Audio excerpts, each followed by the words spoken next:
Hi, this is Danny with Enphase Energy Training. Sunlight Backup is the Enphase system configuration that allows you to keep limited loads up and running when the grid goes down without battery storage. In this video, I'm going to demo a complete Enphase Sunlight Backup system. We'll talk about design principles, wiring, commissioning highlights, and the installation test procedure. As long as you have bright enough sunshine and a properly sized and correctly installed system, you'll have all of your essential loads up and running until the grid returns. Let's review the equipment needed for an Enphase Sunlight Backup system. Aside from solar panels, you'll have IQ8 microinverters with IQ8 cabling. They work with or without the grid when the needed additional equipment is present. You'll need an IQ combiner box that has an enclosed IQ gateway. It has a solar production CT to measure solar output and 2 consumption CTs that measure your household power usage. Also connected to it is an Enphase wireless communications kit and cell modem. Don't forget the breakers and hold down kits to meet code requirements. This is the IQ System Controller 2. It disconnects you from the grid during an outage. Don't forget the hold down kits for your source circuits here as well. They're different than inside the IQ Combiner. For firefighters or other emergency first responders, there's an Enphase System Shutdown Switch. Enphase IQ load controllers work with all backup equipped configurations. For Sunlight Backup sites, Enphase requires at least one. They help manage and prioritize backup protected circuits for a better experience. You can install 2 of these per system. A non-Enphase item you'll need that you purchase locally is a load center, used as your sub-panel that will feed power to all of your Sunlight Backup protected circuits.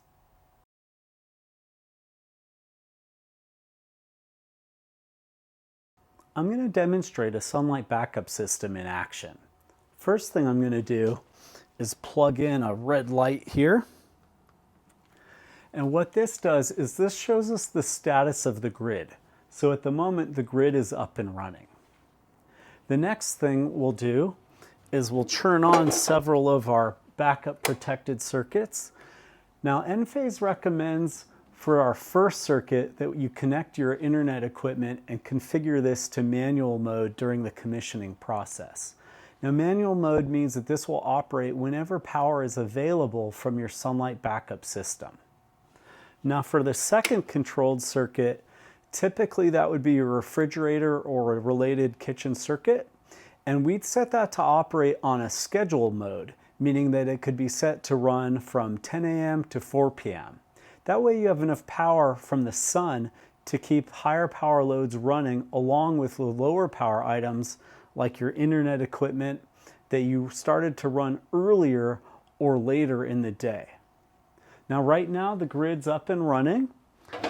I'm going to simulate a power outage by switching off the utility power using a breaker. It's out of view in my lab. And that's it. Just as the grid went down, the system immediately disconnected from the grid. Both of my Sunlight Backup protected circuits stay up and running. They're fed directly by the sun through the IQ8 microinverters without any battery storage. And just to show you that there's no batteries or other power sources being used, I'm going to open up the IQ combiner box and you'll see I can turn off all of my PV circuits. So watch right as I turn off the PV branch circuit. Our Sunlight Backup protected system is now powered down. Okay, what I'm going to do is I'll power it back on. So I did turn the switch back on. And due to electrical code, grid, and industry requirements, it takes several minutes for the system to operate. In this case, it's pretty quick. And you'll notice that very quickly that manual mode program load came on. The system's still booting up. So it's going to check and see for the other loads, like that scheduled item, is it between 10 a.m. and 4 p.m., etc. Now in this case, it is between 10 a.m. and 4 p.m. There we go. You can see the scheduled load just came back on. So this is essentially a midday example of somebody, I guess, tampering or trying some experiments with a sunlight backup system. I turn the solar system off and back on in this case, but once installed and commissioned, the system operates automatically with or without the grid. No need to drag extension cords across the house or flip any manual switches or other items like that.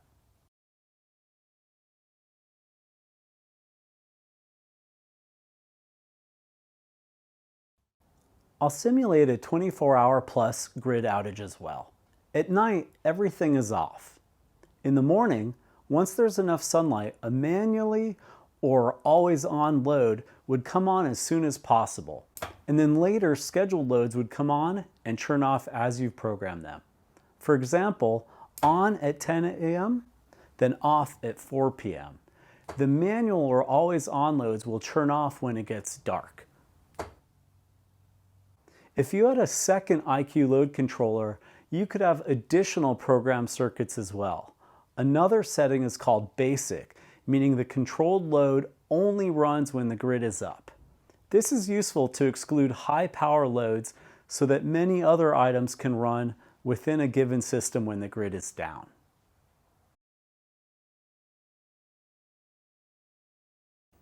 Careful design is crucial for sunlight backup systems. For reliable system operation and well-managed customer expectations, it's important to understand key design principles of sunlight backup. Be sure to design and install the systems according to Enphase instructions found in Enphase documents and complete Enphase University training as well. In the following, I'll review a few key sunlight backup design principles. The available power output of your system depends on the total system size and the currently available sunlight. There's no storage or buffer. When sunlight is present, power is provided by the IQ8 PV microinverters. And for a good experience, Enphase suggests that the total power of your connected backup protected loads is 30% or less of your PV AC system size.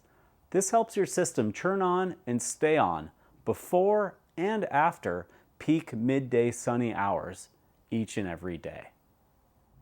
As an example, if you installed a 15 kilowatt PV AC system, you could connect up to 4,600 watts of loads. On the other hand, if you connected loads totaling 12,000 watts or 80% of your system, uptime would be more intermittent as clouds come and go. If your loads are 30% or less of the PV system size, the backup power would be more stable and more available year-round.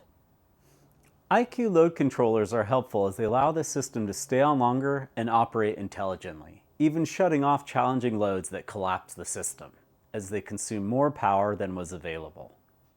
With a single load controller, you can manage two 240 volt items controlled individually, or four 120 volt circuits controlled in pairs of two. If two load controllers are used, this can manage four 240 volt items, or 8 120 volt circuits in pairs. IQ load controllers are used to control your backup circuits when the grid goes down. Controlled circuits can be set to switch off when the grid goes down, they can be set to operate whenever possible, and for most backup items, it's best to operate them on a schedule to better match the available sunlight intensity.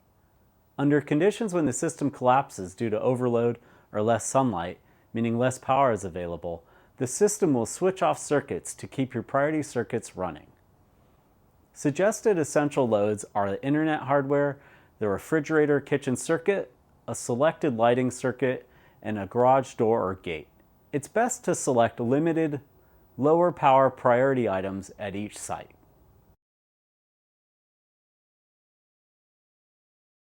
Let's review the wiring of a sunlight backup system here in a training lab. We'll take a look from the roof down. Power starts at the solar panels as DC, then comes out converted as AC from the microinverters. This lands in the IQ combiner box. Each of the line 1 wires from the PV branch circuits passes through the production CT, then lands on the PV breakers. The combined output from here terminates in the PV AC combiner input down here in the IQ system controller. Your utility grid input is here. The backup protected sub-panel is fed from the loads output down here. Once you've selected your circuits to back up, there's a few details to control these circuits. From the backup protected load center, you will first route the wires to the IQ load controller line in terminals. Then, the line out terminals head back to the loads. The IQ load controller electronics are powered from a single 120 volt breaker located in the backup protected subpanel. This feeds a 24 volt power supply inside the IQ load controller. The enclosed contactors are closed or open depending on whether or not they have 24 volt power supplied to them. It's the IQ system controller that controls these contactors inside the IQ load controller. It does this by switching on and off the 24 volts to each of the contactors, fed from the auxiliary contact terminals here. The Enphase Energy Shutdown Switch, also called a Rapid Shutdown Switch or RSD, is a 2-pole rotary switch. With 4 wires, it can seem complicated, but it's easy to wire. Terminal 1 on the switch connects to terminal 1 on the RSD port in the IQ system controller. The numbers are a little hard to see, but they continue as you expect. Terminal 2 to terminal 2, then 3 to 3, and last 4 to 4. Make sure to only wire the switch, and really this applies to all components. You should only wire them when the system is off.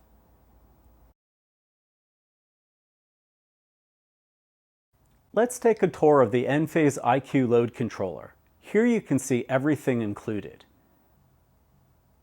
Inside the enclosure is a 120 volt to 24 volt DC power supply. It's fed from a single pole 120 volt breaker located in the backup sub-panel. The hot and neutral 120 volt wires land here at the bottom. On top is the 24 volts out. From the factory, the negative is already routed to a lever nut and split to both of the contactors. The positive wire you'll install.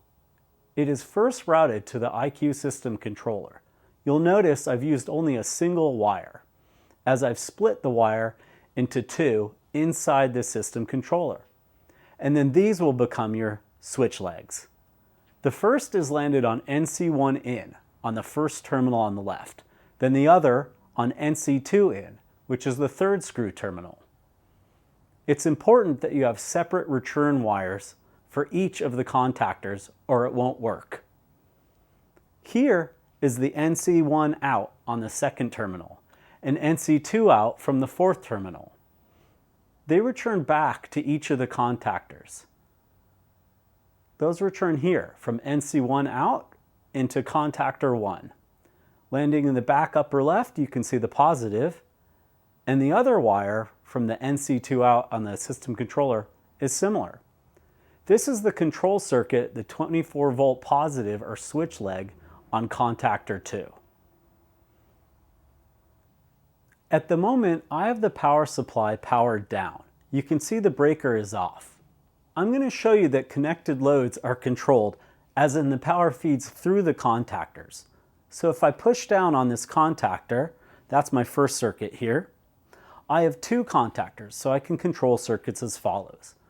For a 240 volt circuit, line 1 in here and line 2 in here. And out to the 240 volt load, I've got line 1 out and line 2 out. So that's a single 240 volt circuit. Now if I had 2 120 volt circuits on this contactor, I'd use terminal in here and then out here. And then for the second 120 volt circuit, in here and out here. For 2 separate 120 volt circuits controlled as a pair. And then I've got my second contactor here. That one has a controlled circuit returning in the same spot. The line is fed from the breaker in the sub panel, line in, and then I've got load out, and supplying that load that we can now control. I'm going to turn on the power supply, and you'll see the moment I did that, I happen to have the auxiliary controls here in the IQ system controller. The switch legs were on or in the closed position. You'll see that my two circuits are lit. And just to show you, if I reach over in the backup subpanel here, if I switch off the breakers, they're still protected individually by their own breakers as well. If I open or turn off the 24-volt power supply circuit, that will open both contactors. It kills the 24 volts output. Now you can control the circuits based on how you commission the system. Whether you set it to basic, meaning it's on only when the grid is up, or manual, kind of the always on mode, meaning it will always run whenever it can if sunlight backup power is available or if the grid is up. And then also you can set it to be running on a scheduled or operate from 10 a.m. to 4 p.m. That's just an example.